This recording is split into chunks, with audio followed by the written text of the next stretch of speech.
This is Join Us in France, episode 409, 409. Bonjour, I'm Annie Sargent, and Join Us in France is the podcast where we talk about France. Everyday life in France, great places to visit in France, French culture, history, gastronomy, and news related to travel to France. Today, I bring you a conversation with Brooke Cunningham-Koss, who is a French professor, about her fast-paced trip through France. Brooke went places where most people don't go because she has friends in France that are so dear to her that they feel like family. We also talked about how to practice your French in France and strategies for improving your speaking skills. She's been teaching this stuff for a long time. She knows what works and what doesn't. This podcast is supported by donors and listeners who buy my tours and services, including my itinerary consult service and my GPS self-guided tours of Paris on the Voice Map app. You can browse all of that at my boutique, joinusinfrance.com/boutique. I sent out the newsletter about the France Bootcamp on Monday evening as promised, and by the time I got up on Tuesday morning, there were already 25 people signed up. It's probably gone up since then. So the maximum number of participants is 40. Bootcamp participants, you'll hear more details from me via emails. To find out about events such as the 2023 Bootcamp in Toulouse, sign up for the newsletter by going to joinusinfrance.com/newsletter. I'm also working on a new theme for the newsletter that I'll hope to send out next month. I'm going to be away exploring France for 4 days this week, so I'm having to schedule this episode earlier than normal. It'll come out on Sunday, 6 p.m. France time, as always, but by then I'll be visiting La Grotte de Chauvet. Because of the shortened work week, I will not include any remarks after this interview, but I do want to thank two new patrons this week, Ellie Jenkins and Margaret Reeder. Thank you so much for becoming patrons and making this podcast possible. To become a patron and make sure you keep hearing new episodes of the podcast every week, go to patreon.com/joinus. And next week on the podcast, it'll be an episode with Elise Riven about classic French soups. It's getting to be soup weather in France. Perhaps you'll enjoy some culinary inspiration?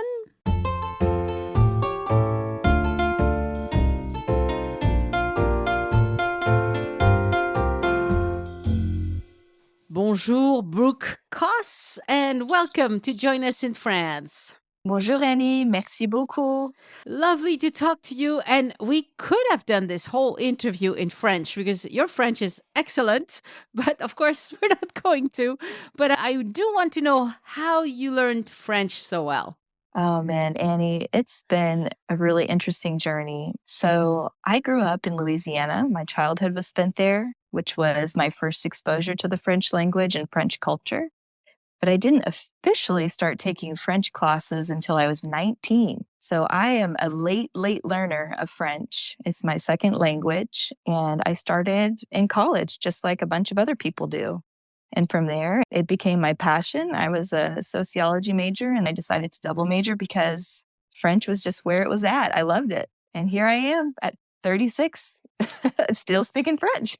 And you teach French, right? I do. I'm an adjunct professor at a local university, and I also offer classes in my local community in Texas. Wonderful. Okay, so now we're going to talk about your trip to France. And you sent me a lovely outline. We're mostly going to talk about places outside of Paris, but I assume you've been to France many times, right? I have. I've had the great fortune of going to France several times, first as a student and then as an assistant d'anglais, an English teacher in public schools, or an English assistant, not really a teacher in France. So I've been traveling back and forth to France since about 2008. Many times. Yeah, les assistants, they're the ones we like to torture. Oh my gosh. Yes, you're absolutely right. Especially les collégiens. Oh my goodness. My middle school students, they were wild. Yes. Oh, anybody works with middle school deserves a medal.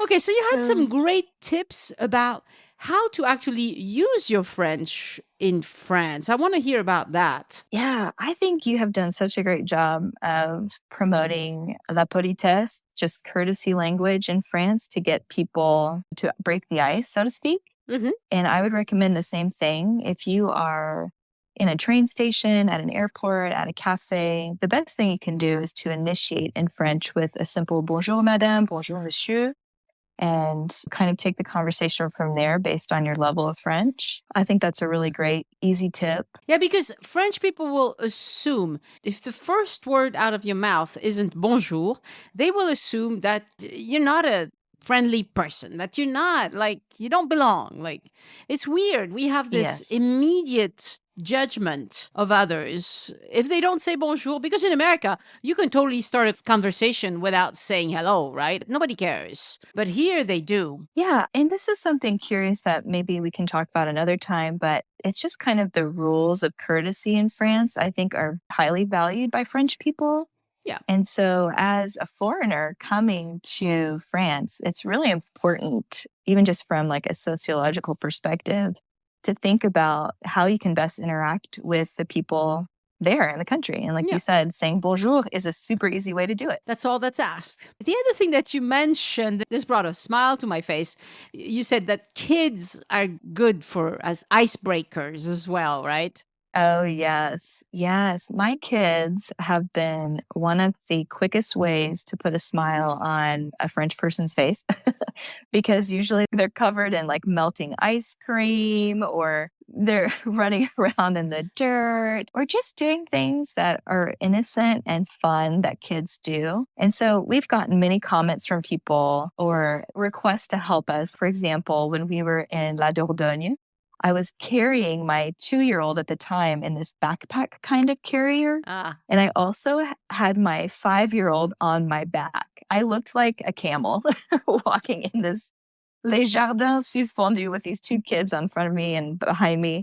And this lovely French woman walked up to me and she goes, "Ooh la la, c'est beaucoup, no?" And I was like, oh my goodness, you have no idea, just the burden of these kids on my back. But she was very sweet and they made room for us on the path and offered to give us space when we needed it or assistance for a hand up on the steps. So oh yeah. yeah, kids are a really, really wonderful way to kind of melt away that foreigner aura that we sometimes put off because, yeah, everyone just generally likes kids. Yeah, in France, people love kids. Yesterday, Elise and I were at a museum in Bordeaux, and there was this little kid in a stroller. He was just so chatty. He wasn't talking yet, but he was babbling, and the babbling was adorable. And then about half an hour into the visit, when he got frustrated with something and started whining, the 2 ladies who were with him took great care of it, and nobody cared that he was grouchy because he had been so cute this whole time, you know? Yeah, totally. I think it's so sweet. Of course, dogs play the same role, but you don't want to bring your dog to France just to break the ice. Yeah, that might be a little overboard. Unless it's like maybe one of those special assistance animals, maybe that would work Of for course. sure. Of But course. All right. Then the other thing you mentioned was staying at bed and breakfast or places like that. yeah, we've had some really good luck staying with bed and breakfast. You can find them on booking.com. I've also utilized Gîte de France, which I'm not sure if you recommend that label, but I found that it's a really great way to not only interact with French people who own the places that you're staying in, but also to ensure that you have top quality place to stay because the Gîte de France have to register with the government, if I'm not mistaken. I don't know the details, to tell you the truth. Okay, I think that's true. But yeah, every time we've stayed there, the hosts have been present, available. They've offered to feed us, share with us about their regional history. We had a gentleman, an older couple, when we stayed in La Touraine, close to Tours, a couple of years ago.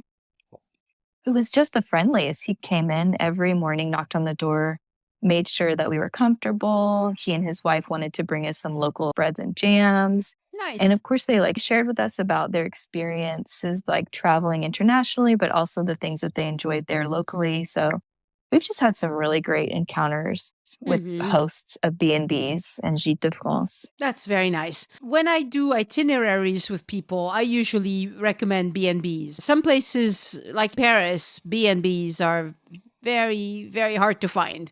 But most other places in France, you have B&Bs in the city, and it's usually a very nice way, because it's true that a B&B, the host is there in the morning and you'll chat for a while, which if you want to practice your French, that's what you want to do. Exactly. Yeah. And to your point about the cities, finding it difficult to find a B&B in Paris, that's just more impetus or motivation to make your travel plans outside of Paris, to interact with Indeed. people who are profoundly French and who will speak to you only in French. Traveling the rest of the country is a wonderful way to work on your language skills. Yeah, and it's It not that really is. the people of Paris are not French. Obviously, they are, but they are in a big hurry and they just need to get on with it. And if your French is hesitant at all, they will just switch to English immediately. And sometimes, even if your French is not hesitant, they will switch to English. So it's just habit. Like they serve everybody, almost everybody in English. So that's what they do all day. Absolutely.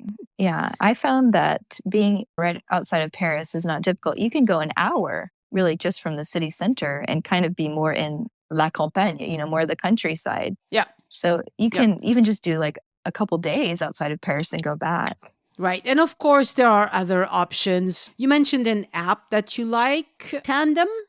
Tell us about that, because I don't know anything about it. Yeah, I just discovered it myself. So Tandem is a free app. You can do a free or a paid service through this app to meet other people who want to practice their target languages. So for instance, when I signed up for the app, I stated that I speak English. It's my first language. And then I chose the languages that I was learning. And I picked French just because I'm always wanting to improve. No matter what my level is, I always want to be better. And I think I also added German, which was kind of silly at the time because I don't really speak German. But I was curious to see who I would be matched with. And then, of course, you can add your preferences. You can choose the partners based on different criteria, age, gender, even sometimes what their interests are, what they would like to speak about. And the app will match you to people who want to learn the same languages as you. Oh, nice. Yeah, it's really great. So you start with the chat feature where you're just texting back and forth, which is really helpful if your production skills are not great yet. If your writing skills are good, you can start with the text feature, and then you can exchange over video chat once you and your partner agree to meet over video chat. Very nice. How long do you find it takes a person to learn French well enough for travel? Wow, that is such a great question. So, yeah, since it's my profession, I tell my students that ideally they would be in an immersive experience where they're speaking French consistently and regularly for 2 years to maybe get to like a B1, B2 level is a criteria that a lot of countries use to determine someone's language proficiency. And a B1, B2 is probably passable conversation. You can talk about yourself. You can talk about the weather. You can ask helpful or important questions. You can share a little bit more about your job, maybe other interests you have. But to be like what I would consider maybe C1, C2, which is like near native fluency, it takes much longer. Yeah. And probably takes a lot more exposure to French. So I was fortunate that I got to spend about a year living in France when I was an English assistant in the school. And I interacted with my peers and my friends only in French. And I saved all of my English just for my students and the teachers I was working with. So I really encourage people, if you plan to move, even temporarily to France, to try to find not the expat community, find the French community, make friends in like a social club. I joined a volleyball team when I was an assistant. Exactly. And had these wonderful, like intergenerational conversations with older people and people my age, all in French. And it really, really helped me to improve. Yes, definitely. That's one of the first things my husband did when we moved to France. He joined choirs, and the choirs had all of these French people who were delighted to meet this American who could speak French. Yes, that's true. There's kind of that interesting experience of being a foreigner in a predominantly French space because people are curious. I find French people are generally curious about Americans anytime I visit, mostly like the political arena. But, it's an opportunity. It's an opportunity to engage in French, even if it is about something maybe contentious like politics or religion. It's still an opportunity. So take it. Avail yourself of every opportunity is what I say. Absolutely. Yeah.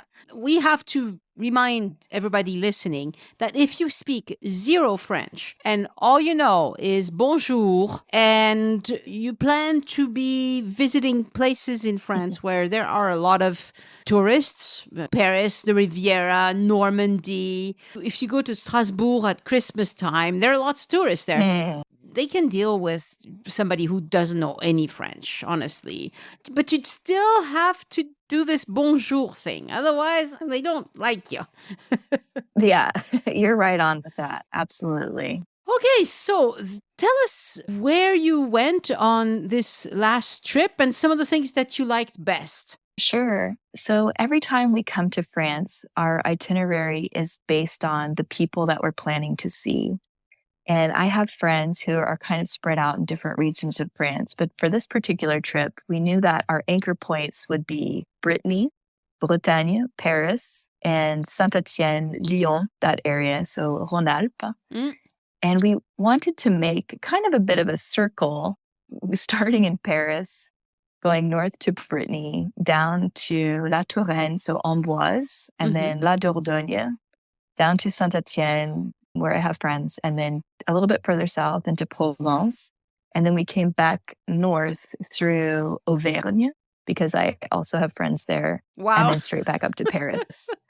So it was very, very ambitious, but it was meant to be like a traveling tour to see all of our friends.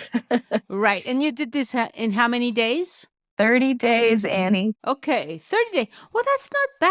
I mean, yeah, that's good. I mean, you kept moving a lot. We moved a lot, yeah, to say the least.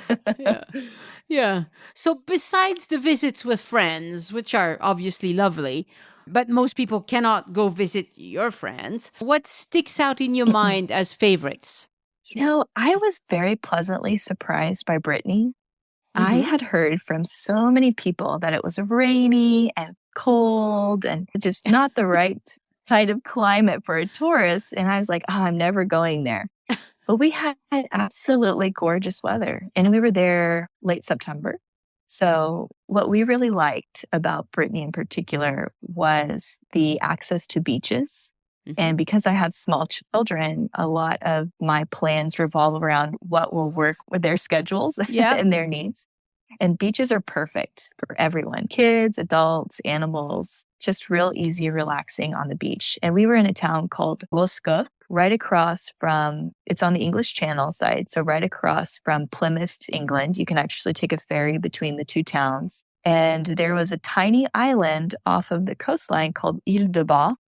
Yeah, we just loved it. We enjoyed the coastal, relaxed, beachy vibe of Brittany. We felt just very, very relaxed there. So this is funny because you know that the locals say Ile de Bas, but me looking at it, I would have just said Ile de Bats because I don't know, So there are a lot of French words like that where until you hear the locals say it, you cannot say for sure how you're supposed to read that. Oh, yeah, absolutely. Annie, I laughed at myself last week. I talked to a friend and I said Mole House. And she said, do not say that when you come to France. No idea. It was Mulhouse. Is that right? Mulhouse. Mulhouse. Yeah. So it's to your point. You can look at something and it just like, how on the earth would I say that? So funny. So you enjoyed that. And so how do you get to this island? Oh, you take the ferry or is there like... You take a small ferry. It's about a 20-minute journey there and a 20-minute journey back. And it's a municipal ferry, so it's not very expensive, I assume? Yes, you're correct. It's not very expensive. I'm not sure if it was a municipal ferry, but yes, it was very affordable. And you can take a bike or a scooter because there's not very much car traffic on this little island. Cool. And just like cruise around and hang out there for the day and then come back to the coastline and hang out in Roscoff. This year, Brittany was very hot, just like the rest of France. I think that because of climate change, it's possible that in the dead of the summer, so if you're coming in July or August, because maybe you're a teacher and that's when you can come, then it might be wise to go Brittany or north of Brittany because it was very hot, but it didn't last as long as it did. Like the Toulouse area was just an oven. It was terrible. I wasn't here most of the Oh, time because I was in Spain, but most of August, I would look at the temperatures and just go, holy cheese, it's never going to cool off, is it? So, yeah, yes. Brittany gets plenty of sunny, warm days in the summer these days. 100 years ago, it wasn't like that. Well, that makes sense to me now because I thought maybe I misunderstood about Brittany being cold and rainy, but evidently 100 years can change a lot. Unfortunately, yes. Yes. Unfortunately, indeed. So that was great. We've done Les Chateaux and near the Loire. So I think that's great. If you're interested in going to Les Chateaux, more power to you. We also did La Dordogne, which I think a lot of your listeners have gone to before or have heard a lot about. And it's just hard to compete with the stunning vistas in La Dordogne. It's just a really beautiful, Yeah. very nature-friendly place. So Yeah. it was great. We really enjoyed it. Yeah. We had a good time. But you went too fast on the Loire area. So this time you went to some chateaus, right? We went to Chenonceau. We just went to the one. It's my favorite. We've been to a couple different castles in the area. Les Rideaux. Maybe that one is my favorite. I'm not sure. I like Chenonceau because when you walk through the grand hall with the checkered floor, you have the view of the Cher going underneath. Yeah. I mean, that's just really gorgeous. So Yes. And with kids, you can canoe underneath the arches, underneath the chateau. Did you know that? I did see people doing that. I didn't take my kids, but I did see people on their canoes going underneath the castle, which seemed really fun. Yeah, It it's looked really fun. cool. Yeah. Have you done it before? I have not done it. I've seen it, but not done it. I'm not big into canoes. Yeah, me neither. I'd rather ride a bike. Yeah, and to your point about Touraine, I think that's a great place to do some cycling, right? Oh, Because it's yes. kind of flat. Yes. So yes. I saw there were lots of places to hire bikes in the area. If you Definitely. like biking. Oh, yes. Mhm. Yes. And it's very well maintained is another reason why it's worth recommending it. Because there are parts of France where the cycling paths are not great. Like right now, the Canal du Midi, if you want to cycle along there, be prepared to have a really sore rear end because it's really bumpy and there's roads and they just don't maintain it the way they need to. Sometimes the path gets too narrow and it's just not a very good experience. Whereas in the Loire, they really keep that biking path in very good condition. So that's another reason to do it there.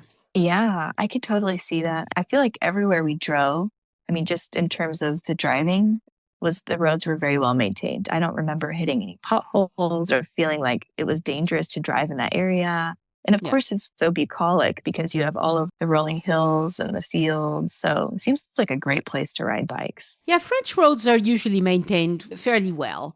The thing is, in July and August is when they actually close a lot of roads for maintenance. Lots of villages and places like that will have temporary road closures. And you're driving along and you're like, oh, I gotta find but usually they will actually mark the déviation, the deviation. You don't say deviation in English, do you? I think we would say an alternate route or detour. Detour. That's it. Detour. Mhm. Which the word detour in French has a different connotation. And détour, it means like you wanted to go check out some things somewhere along the route. So you went off and checked this out, and then you came back on your original route. That's what faire un détour means in French.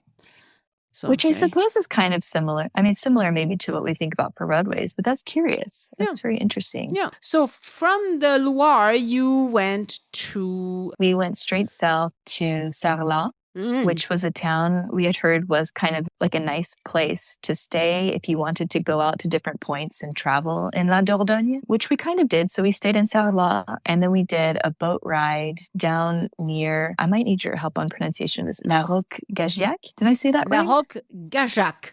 You're close. Gajac. I don't know if people can actually stay in those cliffside villages. Do you know if people can stay there? In La Roque Gajac, they have different hotels and B&Bs and places like that, and around it as well. So you'll find lots of accommodations. Okay. Well, I mean, it seemed like a great place to do camping. We saw a lot of people out with like their RVs, and there were some like camping parks along the river, and they seemed really nice. Like there was a pool at one, which is kind of unusual in the States. I don't know a lot about RV camping in the States, but it seems like an RV park in the United States wouldn't necessarily have amenities like that. I thought that was really cool. French campgrounds are usually very crowded, so people are very close packed together, I think, too close.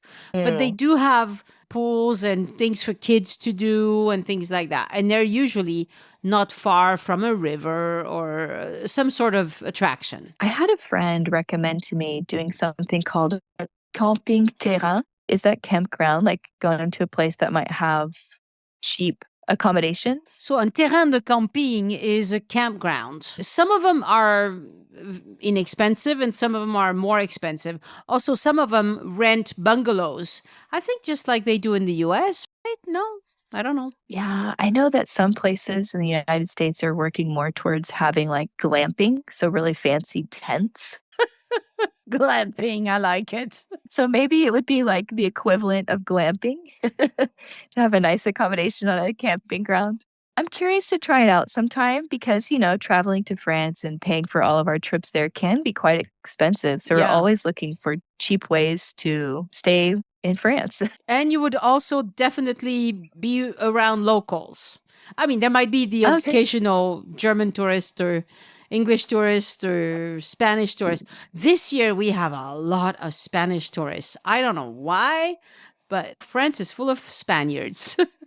Wow. That's interesting because I feel like a lot of people go to Spain or Germany. Like, I don't know. But anyway, that's cool.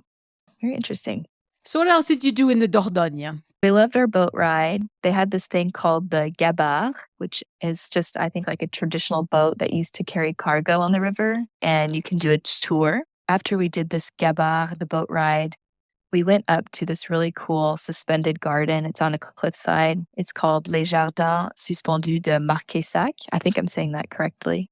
And we really liked it because it gave us a lot of outdoor time in shade. And there was a playground for my children at the east end, I believe, of the gardens. So again, a lot of our itinerary focused on what would be easy for the kids, lots of outdoor activities, the boat ride, obviously, and then finding lots of playgrounds. Aire de jeu is what we found a lot of as well when we were driving off on the toll roads, and those were wonderful. So we really enjoyed the gardens. At Marquessac, they also have a good ice cream shop. They do. We indulged in some wonderful ice cream. Yes. I had never heard of those cherries, les griottes. Is that a French cherry? Les griottes, it means cherry. The chocolat à la griotte is like a chocolate with a cherry inside and usually some sort of liqueur. I don't know if griotte is a specific French cherry. It's a cherry. I don't know that it's any different. But when you can them or put them in something, they often call it griotte instead of cerise. Oh, I didn't know that. That's really interesting. It was so confusing to me on the menu because I knew cerise. And when I saw that it was translated to cherry in English, I was like, I had never seen this word before, or I just didn't remember it. So that's very cool. Thank you for explaining that. But yeah, the ice cream shop was great. There are peacocks that walk around. So there's lots to enjoy in terms of people watching and animal watching and nature. Good views, really nice photo. If you go to the end of the walk, you see one of the chateaus. I can't remember which one it overlooks, but you see one of the chateaus. It's very nice. Yeah, lots of opportunities for photos and just beautiful, calming nature. The gardens are gorgeous. Definitely recommend. And then from there, you went across to the Rhône-Alpes. Yes. This is my French home, Les Rhônes-Alpes. This is where I feel the most French. I consider myself an honorary Stéphanois. Oh, well, so that's really interesting because Saint-Étienne is not a city. It's not touristic, right? There's no tourists there. It's not touristy, but it's very international because of the university, and l'École des Mines, one of the grandes écoles, is in Saint-Étienne. So they attract a pretty diverse international community, even though it's not like a hotspot for tourists. Right, because it used to be a mining town. Exactly. Yes. It used to be a mining town, and there's a really cool museum you can actually visit today and go down into the mining shaft. I have been there. It was very nice. You use the elevator, the same elevators that the miners use. It's like spooky. Yes, it is. That's a great way of describing it. It is spooky. Yeah. Yeah, but they also were really well known for some of their industrial products. So they used to make bicycles and ribbon, and I think also guns. I think they have like a museum called Le Musée des Arts Industriels, I think is what it's called. Mm. And you can go and see like some of the history of Saint-Étienne before they had the mines. So they had the mines, and then they had this industrial products that they were putting out before then, I guess maybe like 19th century. This when it would have been really common to them. Saint-Étienne, the city itself, I personally would not recommend people to visit, not because it's not interesting or historical, but it's really deep down in a valley. And there's a lot of cool stuff a little bit further outside of the city. I mean, you have some cool museums because Saint-Étienne now has like Cité du Design. So they have a lot of cool stuff in terms of like graphic arts. But when you go outside of the city, you have Pilat, these beautiful hills that surround the city itself. Mm-hmm. And you can visit some farms, and you can go on donkey rides. And it's so close to Lyon that there are all these really cool little villages, medieval villages around. So there's just, it kind of serves as a great base to visit La Rhône-Alpes. Yeah, so I have a first cousin who lives in Saint-Étienne. And we used to be very close when I was a teenager. We spent a lot of time together. And I've seen them on and off. And I've been to their house in Saint-Étienne many times for family things. And they're the ones who took us to the museum, the Miners Museum, yes.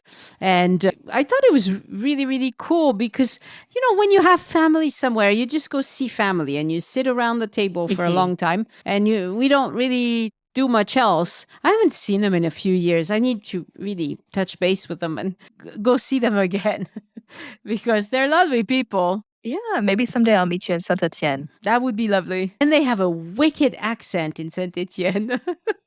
Yeah, they told me they had like their own regional language called le Gaga, which I don't know anything about it, but I think that's something interesting for people who are curious about the French language, learning about the regional languages, but also les patois, because I mean, Americans don't really know that much about it unless they've taken extensive French courses. Yeah. And those regional dialects or regional languages still impact some of the things French people say today, depending on where they grew up. Oh, definitely. I think it's fascinating, but I love language. It's my job.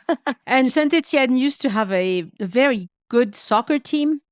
And they tried to have a very good soccer team again. Les Verts, yes. But they're not there yet. They might come back. Oh, poor guys. Lovely place, and one that we haven't really mentioned much on the podcast, because really the downtown of Saint-Étienne, I'm like, well, okay. It's a town. Yeah, it's a town. The people for me are the draw to Saint-Étienne, the city, but just a little outside the city, there's a lot of really cool stuff to explore. I mean, I went to Le Puy-en-Velay, which is a super short train ride from Saint-Étienne. And I know that you and Elise have talked about that before. So, like I said, there's some cool things to see in Les Rhônes-Alpes and even Auvergne that are very accessible if you want to stay someplace like Saint-Étienne. Definitely. All right, let's move on to Provence. Yeah, this was my first time going so far south, not in the Riviera and not in the west. I had been to Montpellier and Cap d'Agde like several years ago. Mm-hmm. And I had been to Nice and Menton. So I wanted to be close to Marseille. Okay, so here's an admission. I really love Marcel Pagnol. And I wanted to kind of see, like, La Trilogie Marseillaise is one of my favorite plays. I feel silly admitting it, but I just really enjoy it. Oh, I love him too. Those old movies are wonderful. I really like them. And you know, Daniel Auteuil, he's done so many remakes of the Pagnol stuff that anyway, I just found it really cool to be in that area and kind of see like, oh, this is the ground, this is the earth where some of these books and things took place. So we decided to stay in Arles because I felt like it wasn't too fancy for us. I'd heard that Avignon and Aix-de-Provence might be more chic, if that makes sense. Very true. And so I wanted to stay someplace that had more of that salt of the earth kind of down home feel. And that's why we picked Arles. Arles is lovely. It's actually more French than Aix-en-Provence. Aix-en-Provence is a place that has a lot of old money. So these are people that like are between themselves. Even the French ones, they don't really mingle. Whereas in Arles, it's like they're more open and it's more middle class. Yes, which is exactly what we are. We're like very middle class mentality. And I wanted to find people, like you're saying, that were open to talking with us and maybe where we didn't have to present any signs of like exorbitant wealth to even get a nod. I was really happy with our choice of Arles. And we stayed a little bit outside the city in a B&B again. And just love that. The owner had a bunch of property because she owns horses. So my kids got to go out every day and see the horses on her property. And she had a pool, which wasn't open when we were there. But there was enough space that we were able to walk around. And she had a children's playground. And she had a small kitchenette for us to use while we were there. So it really worked out very nicely for us. Yeah, and the recommendations for accommodations that you liked are going to be in your guest notes attached to this episode. Very cool. I know, I'm sure you visited many times, but the city itself seemed really cool in terms of like the Roman architecture.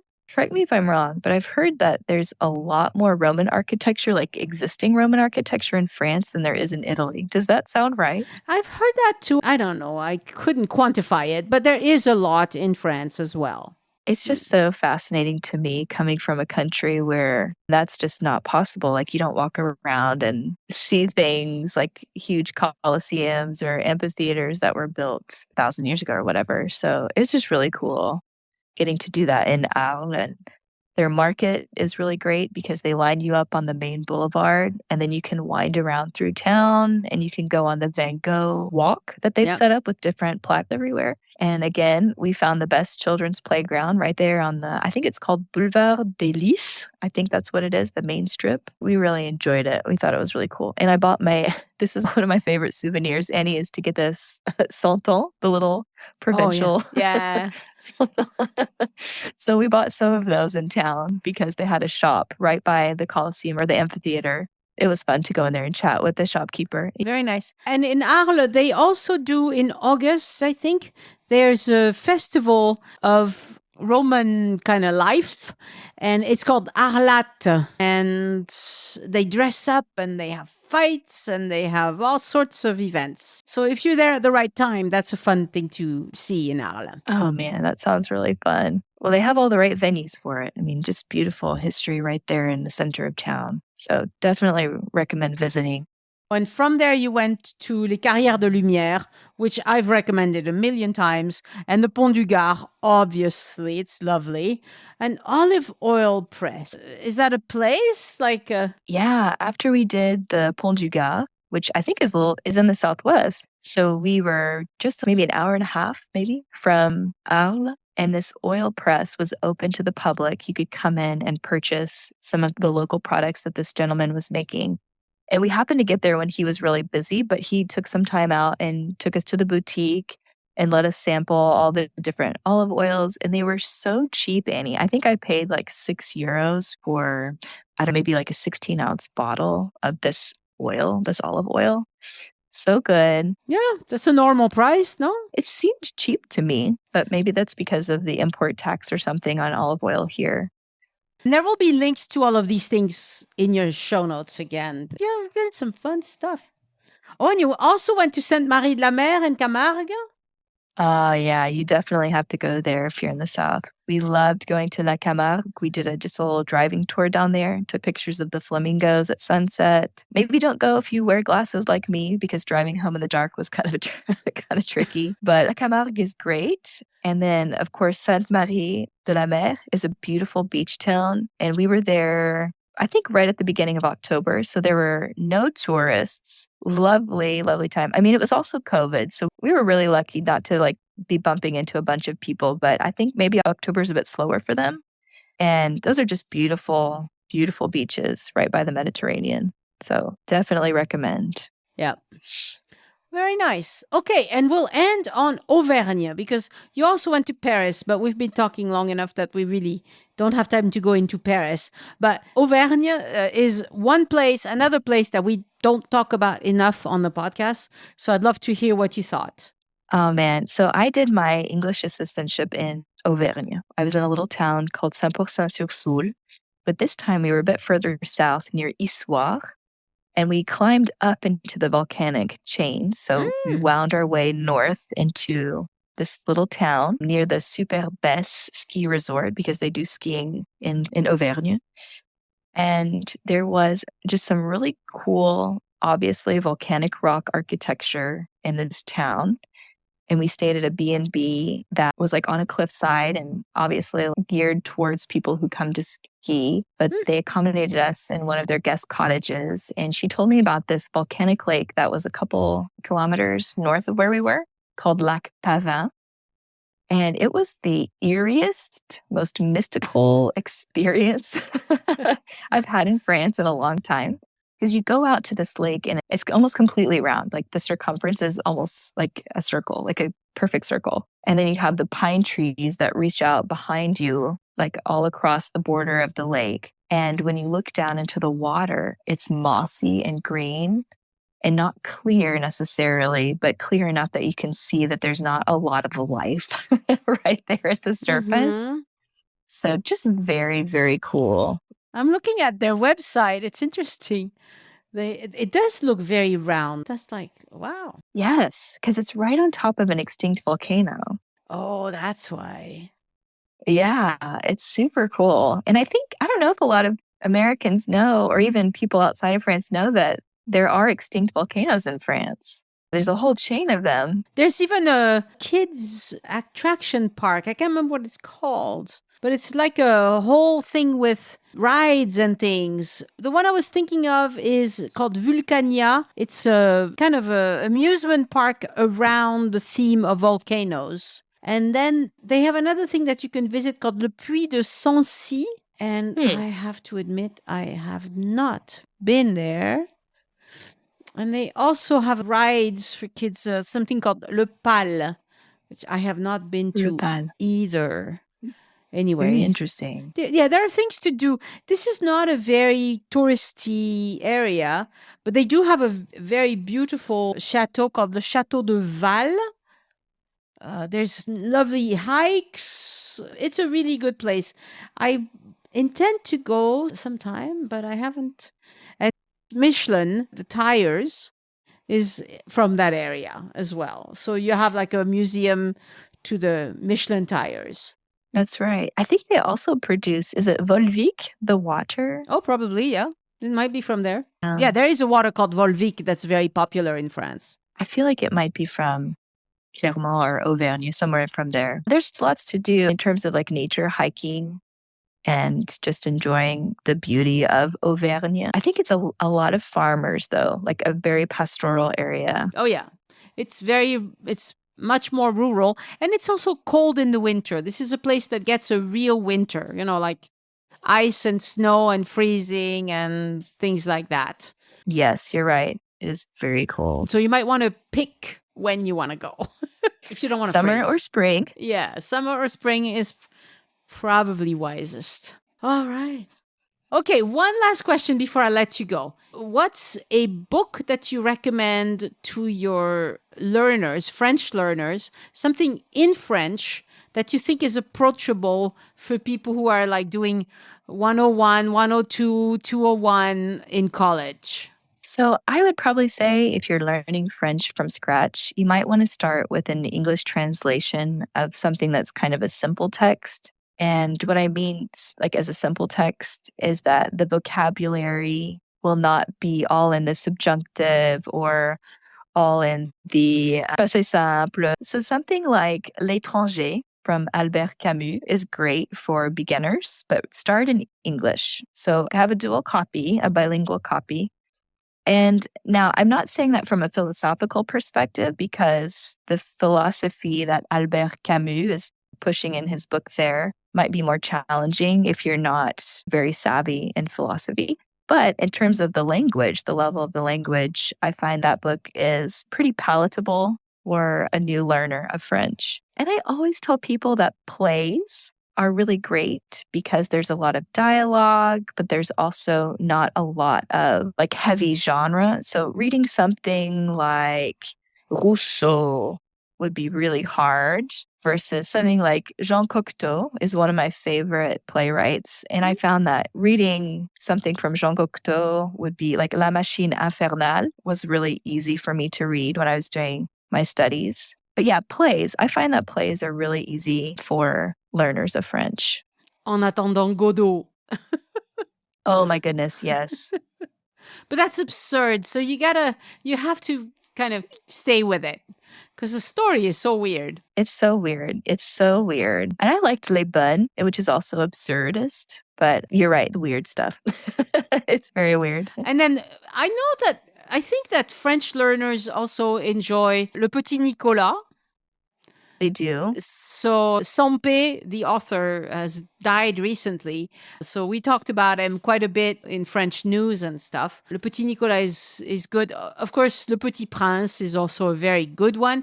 Although I think the level of language, I mean, it's simple, short sentences, but I'm not sure how easy it is to read in French. I haven't read it in too long to remember if it's complex or not. I mean, the story is amazing, but I'm not sure what the language is like. It's been too long.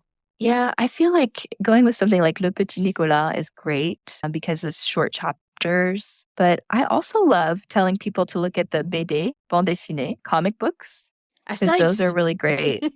Yeah, Asterix. And there are so many people even today. I have a new favorite author. She lives in Lyon. Her name is Fanny Vela, and she writes some really cool comic books about childhood experiences, but also like trauma. So, like interesting themes that would appeal to an adult audience, but are written in a more simpler way.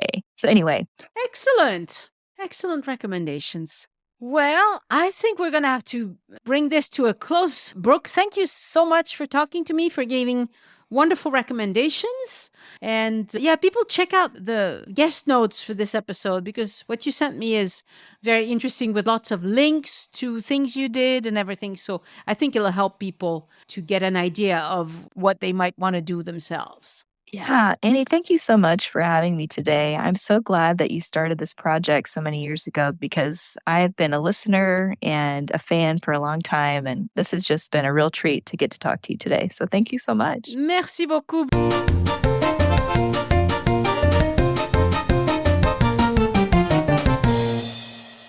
The Join Us in France travel podcast is written, hosted, and produced by Annie Sargent and copyright 2022 by Addicted to France. It is released under a Creative Commons Attribution, Non-Commercial, No Derivatives license.